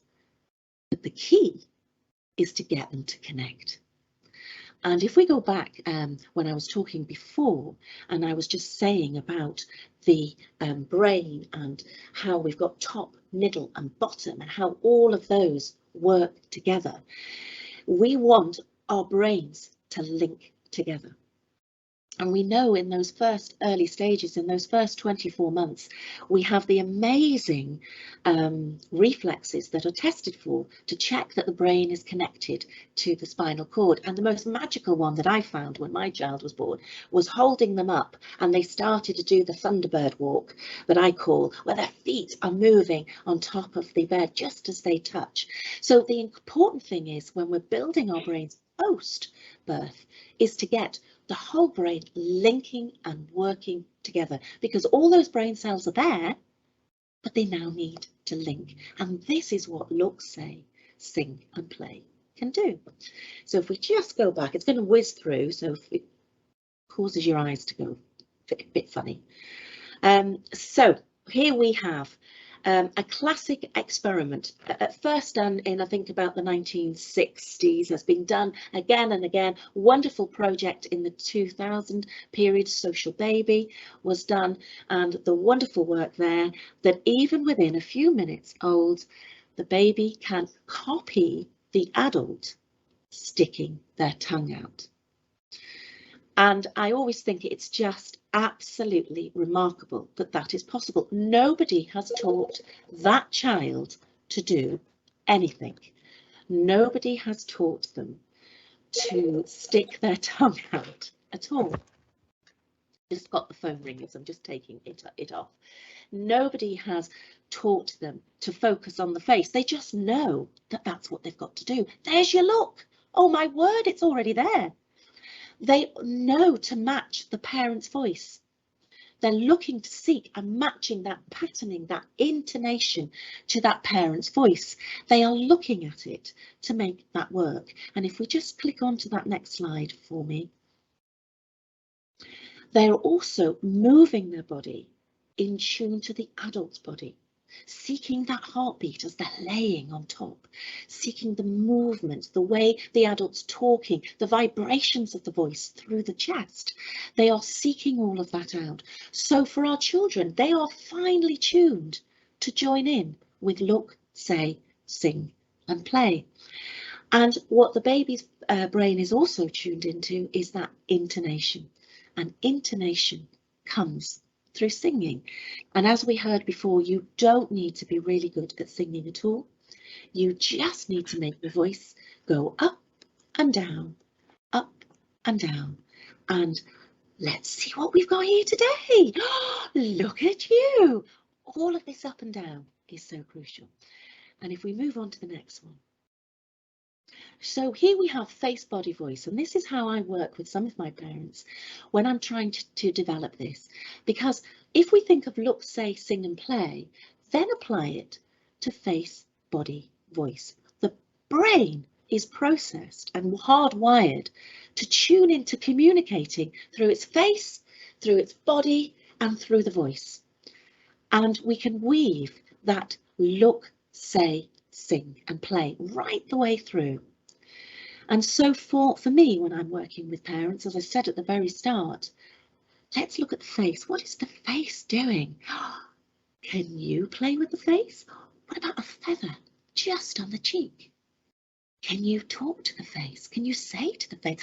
What about putting your lips next and making a pa pa pa pa pa pa pa sound? Singing closely to the body, moving the body as you are, enables it to develop. And if we just click on again, that then allows the brain cells from the top, and click again, for the middle and for the bottom for working. And this is so important for school readiness. Absolutely important for being ready for the early years foundation stage. And as we know, it has been revised, and it's that document now. So for working with birth to 3 and 3 to 4 years in the early years foundation stage, I can't emphasize enough that look, say, sing and play will enable you to support executive functioning, thinking, planning. What am I going to do? Listening and attention, waiting, taking turns, the early turn taking of a conversation, which for some of our children, particularly where there is an attachment difficulty or they may be on the autistic spectrum, they actually can find quite difficult. So let's put in that face, body, voice. So what I want to do is just to very quickly go through some of the things that I do and I have adapted. So if we click onto the next slide, one of the most important strategies you have as working with parents, working with children, working with schools, wherever you are, is that the brain is designed to imitate. We saw that with the picture of the adult sticking their tongue out. And if you wanted to go onto YouTube after this, click on, type in father sticking tongue out to newborn baby, and you should be able to find that and see it. Social Baby have also, I think they've put that on YouTube too, that was run. So it's just absolutely remarkable. But in that brain, there are elements and cells in that brain that enable us to imitate, to copy. So one of the most important things is to give something good, to imitate. Make sure there is something good going on. And one of the most wonderful things about imitation is that if you find you're working with parents and you feel that some of the things they are doing may not always be helping your look, say, sing and play, it's so simple, because you just ask them to start again and imitate and keep repeating and repeating and repeating, and those old connections will be disappearing and the new ones will be coming to the fore. So if we just click on again, and I'm conscious of time, so this is probably very small on your screen, so I'm assuming that you will be sent the handout so you will be able to see this. So I've just put in some of the ideas, linking again to face, body, voice. So when we're using the singing and rhymes and the songs, we don't just sing them, we sing them on the back of the hand, we sing them on the palm, sing them on the child's feet. I use something which is really bizarre, and I don't know whether I've got it here. I feel like this is one I prepared earlier. And this is just a foil tray, and I'm hoping you can see this. A foil tray, you put your hands underneath it, put your little ones underneath it, and you talk into it, ooh, and you make sounds, and the child feels the vibrations. Now for children where there has been difficulties in the pregnancy, where there has been a fetal alcohol syndrome, where there has been an interruption to that fetal development, some of that vibrational work won't have taken place. So getting really big foil trays, and the bigger they are, the deeper they are, the better. And what I actually have done is stuck them outside, stuck them up to the railings in the outdoor area, so adult and child can bounce off and sing, and the child so close can feel the vibrations of the voice and feel that on their face, and if they put their hands they can feel it on their body. So as you say things, say it into an object that they can feel. Moving and singing, oh, so important for that body and developing that interaction. Get as many of your songs that rock from side to side, forwards and back, doing your anticipatory singing of taking your right hand and tickling the left side of their body, and doing it and taking their arms and crossing them over, up and down as you're singing. It just creates that depth, particularly for those children who may find it difficult. Pause and anticipation is one of the most important tools that you can use in your look, say, sing and play. really important. So as you're about to sing a song, get yourself ready, get your voice and face really exaggerated, and then don't do it. Wait for just a few seconds, let the legs go, let the baby's hands, let the child indicate they want you to sing it, and go. And in the same way as when you're playing, if you're just going to, as we heard in that lovely example before of the Rice Krispies falling down onto the table, put your hands near, look as if you're going to touch them, don't just do it just yet, and then do it. And that pausing and anticipation is actually a fundamental literacy and mathematical skill. So hey, look, say, sing and play is not just for now, it's for the educational future too. Exploring those facial expressions. And this can be quite difficult for some parents who may find it difficult to look at their child. So I get the child's hand, put it on the adult's face, and get the adult to smile. And so the child can feel the lips going up, get the adult to make sounds with their mouth so they can feel the cheek coming in and out. So if the parent is feeling anxious about looking, you can do that in another way. Making lots of noises is wonderful, and some of the long vowels are wonderful first. Oohs and ahs and ees, and just building those in, and hence one of the most wonderful nursery rhymes we have of Old MacDonald Had a Farm, and the baa of the sheep, the moo of the cow, the meow of the cat. That enables that practice in the voice. And if you're doing it with a parent who finds it difficult, get them to sing, have the child right close to them so they can say it. Just saying it and moving will enable the face, the body and the voice, top, middle and bottom of the brain to work together. Copying, repeating what the child gives and adding on one more. And this is the +1 I always say to the parent. Listen and look what they're doing, copy it, and now you add on something else. And one of the simple things that I did for parents for Look, Say, Sing and Play was I gave them a little bag and it had a little puppet in. It can go in their handbag, the dad's pocket, go in the jacket, can go anywhere, a little pack of bubbles and a feather. And I use this, and if the children are having difficulty with Look, Say, Sing and Play, we stroke the face. So I get the adult to start touching the child's nose to get them used to looking at their child, in the same way as getting the child to look at the adult. If the child is finding that difficult, putting the feather near to the face, and this is great for some of your older ones, and touching different parts, using it as you say, letting it blow. As you sing, having a long feather that you can sing and have it right next to you, and as you are singing, they see the aspects of the feather moving, the bubbles popping, and of course, wonderful thing of the puppet being placed at different points for the face, for look. Really simple and really cheap. So if we go on to the next slide, because I'm just about to finish. Children have an innate sense to reach out, to live and learn, and they have an innate sense to look, say, sing and play. That is what's so wonderful about this campaign, and it is so inclusive. And all we need to do, if you have children or parents or families who may find this difficult, is to think about look, say, sing and play with the face first, look, say, sing and play with the body, look, say, sing and play with your voice, and mix it all up, and you are off. And it is incredibly simplistic.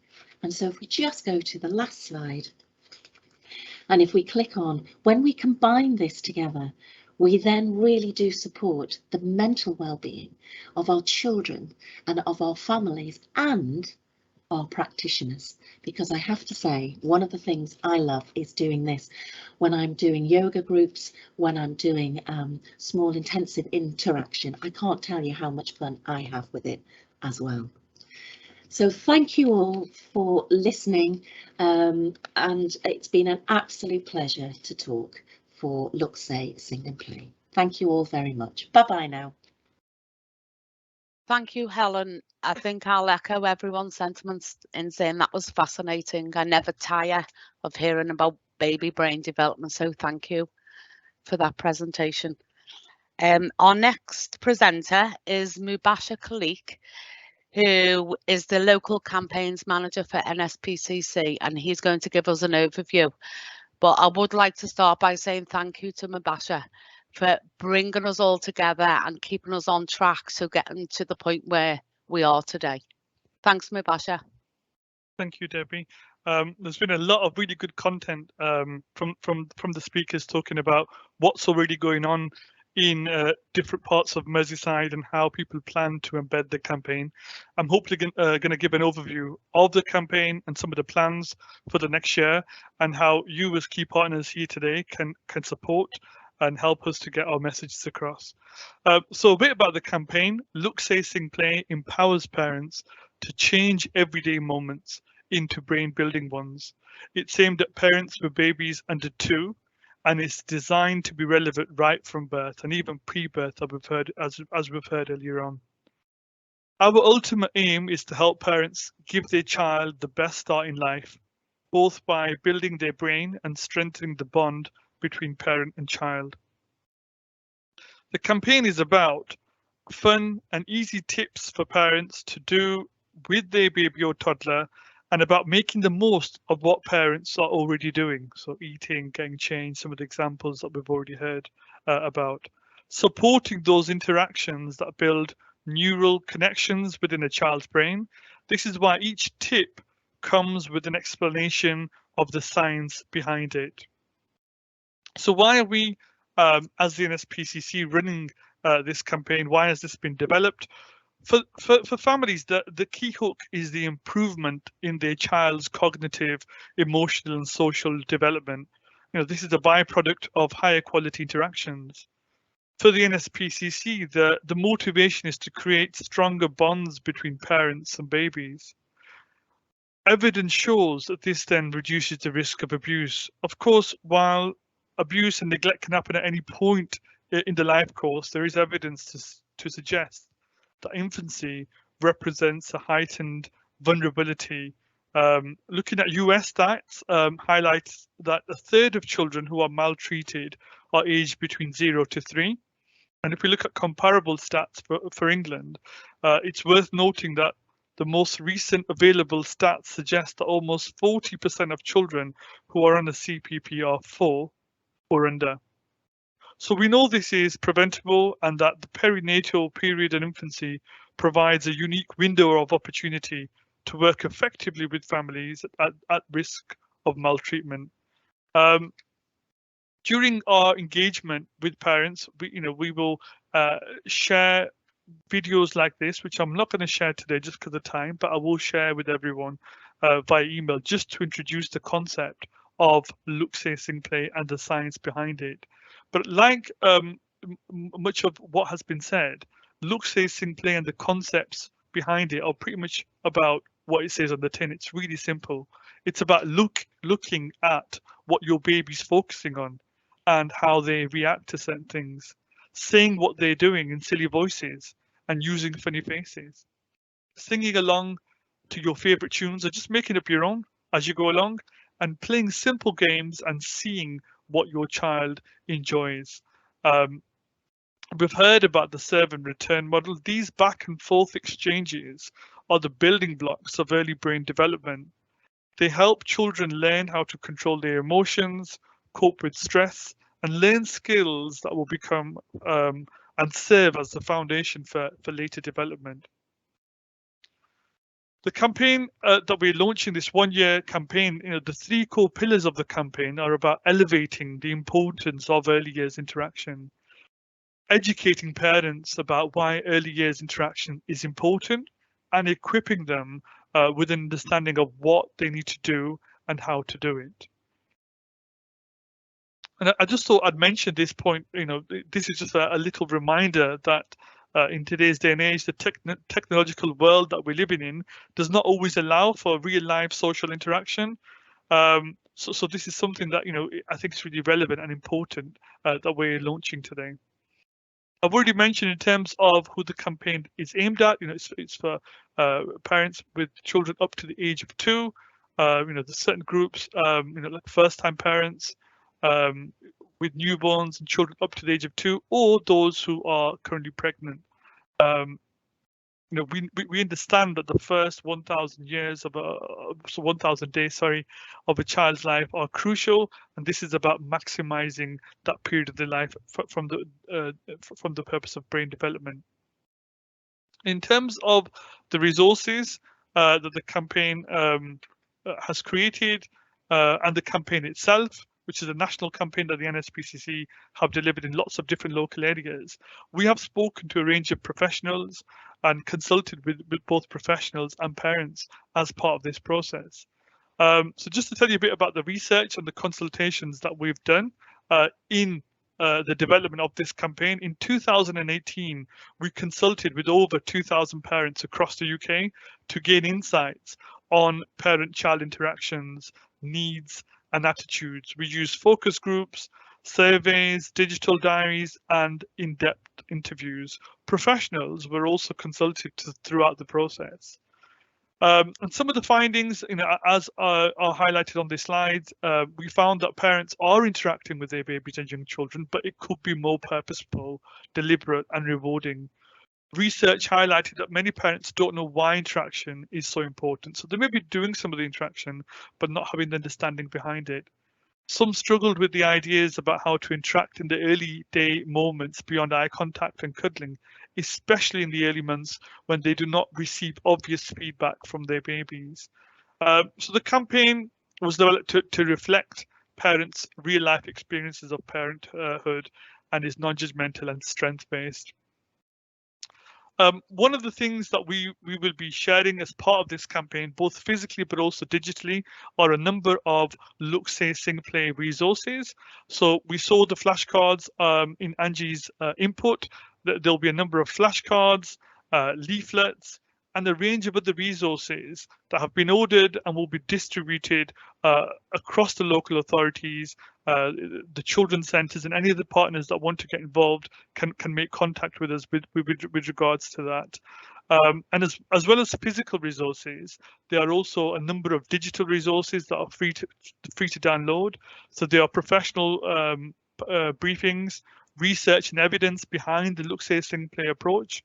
There's also session plans and activity sheets which can support you to run your own Look, Say, Sing, Play sessions with parents and babies. One of the things that I wanted to mention is today we've had an input from Angie and she's talked about kind of something she's planning with parents.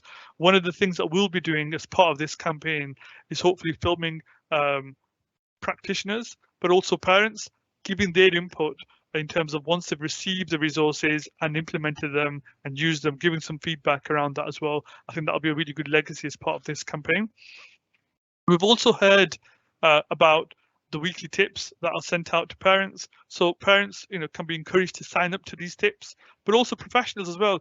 Really simple tips, again, making the most of everyday moments, but also giving parents the know-how and a bit about the science around, why, certain activities will be helping their child's development. So that's just an example of one. We've already heard from Angie in her clip around some of the feedback that parents gave. So I just wanted to share a couple of things from a parent feedback perspective. It isn't adding to the list of things I don't have time to deal with, which is really important because we don't want to burden parents with things to do.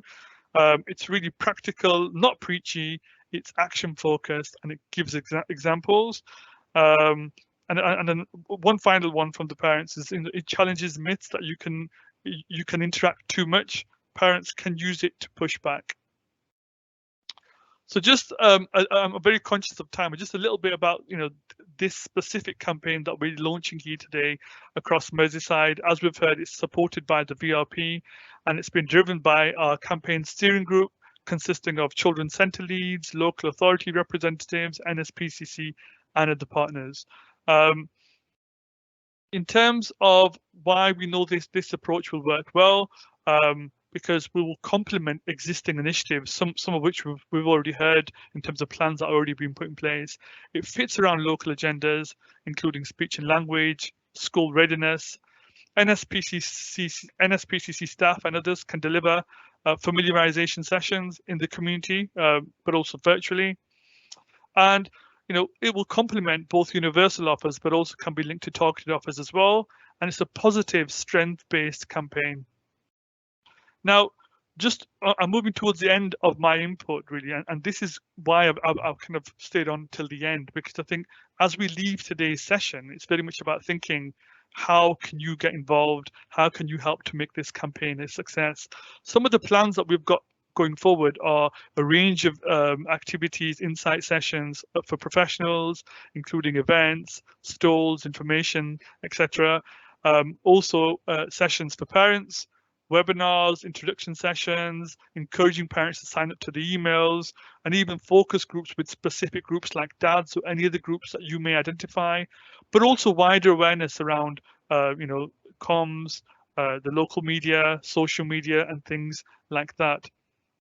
So I just wanted to move on to, just to summarize kind of my final message in terms of ways you can support this campaign. Well, first and foremost, as we plan familiarization sessions for practitioners, particularly frontline practitioners, encourage your teams to get involved, sign up, have an insight session, and then have a go and start delivering some of the Look, Say, Sing, Play activities amongst your groups and amongst your communities. Download the resources and experiment, have a go, get familiar with the resource, try it out. Encourage parents that you work with to sign up for the brain building tips. Again, it's really simple to do, but also as professionals, that's something that you may want to do as well, so you can be kept in loop with the regular messages that are going out. But finally, and most importantly, help us spread the word. There will be a comms campaign, so if you've got ideas around how you can support us, if you've got platforms where you might want to share some comms messaging, or if you have any other ideas about how you can help us spread the word, this is a local campaign and it needs to be locally owned. So I want to take this opportunity to really put a call out to everyone. I hope you reflect from today and think about ways in which we can maximize the reach of this campaign. So I'm now going to hand back over to Debbie, but that's kind of my key messages in terms of thinking about pledges of support. Thanks, Mubasha. It's been great to hear from all of our presenters today. The resources are available from the early years leads in each of the local authorities you are in. So if you contact them, you'll get communication on how you can access them. But I'm going to pass over now to close the session to Detective Superintendent Siobhan Gaynor, who's the head of Merseyside Violence Reduction Partnership. Siobhan. Thanks, Debbie. First of all, just want to say a huge thank you to everyone who's been involved in the launch today, and specifically a big thank you to Mubasha and Debbie, who collectively have got us to this point where we can launch Look, Say, Sing, Play and start seeing the impact that this can have on children's lives across Merseyside. For me, Look, Say, Sing, Play is a unique and exciting initiative where we can start delivering an intervention and programme to parents and young babies, which has the potential to divert people away from a life of serious violence and to help prevent them becoming engaged in being either a victim or a perpetrator in serious violence, because ultimately that's what sits at the heart of what we're trying to achieve in the Violence Reduction Partnership.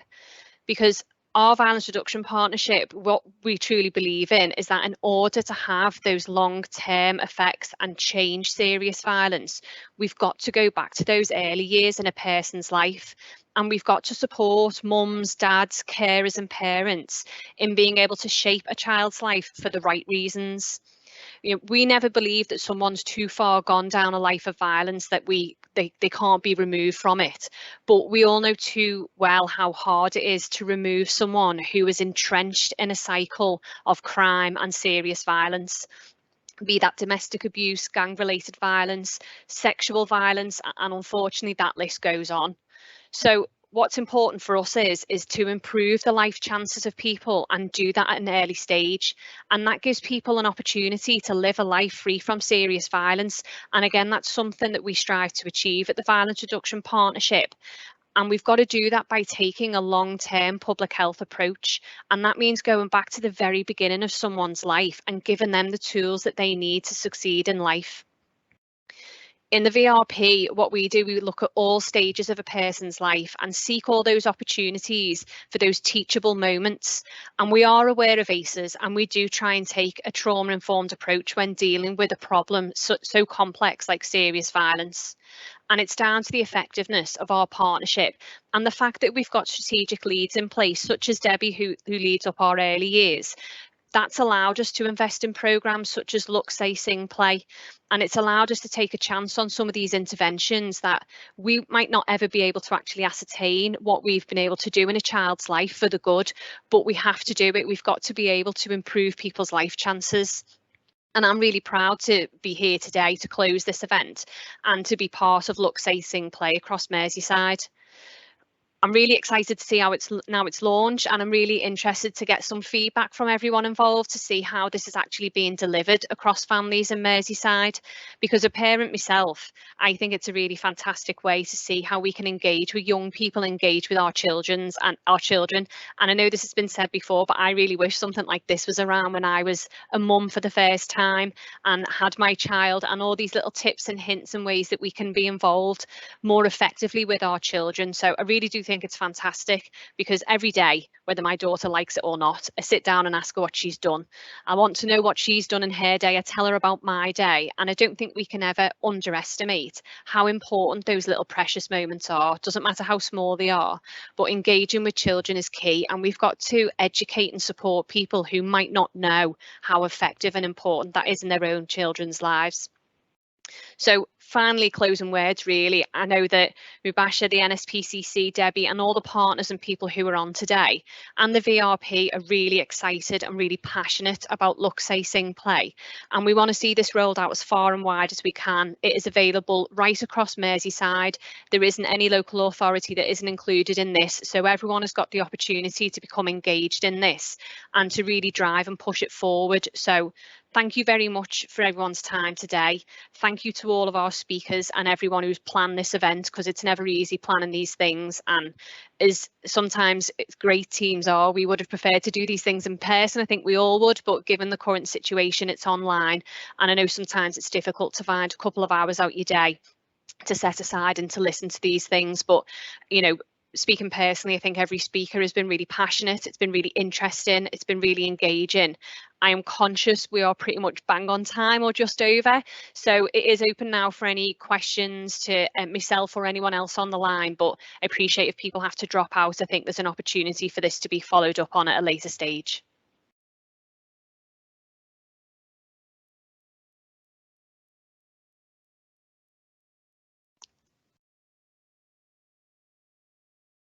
If anyone does have any comments that they would like to send in, then the details are included within the recording on the NSPCC YouTube channel. We will also be sending a feedback form that, if you can, take a few minutes to complete and feed back to us. I know there are people asking for more events, and Merseyside Violence Reduction Partnership do have more events planned going forward. So thank you very much for attending today, and goodbye.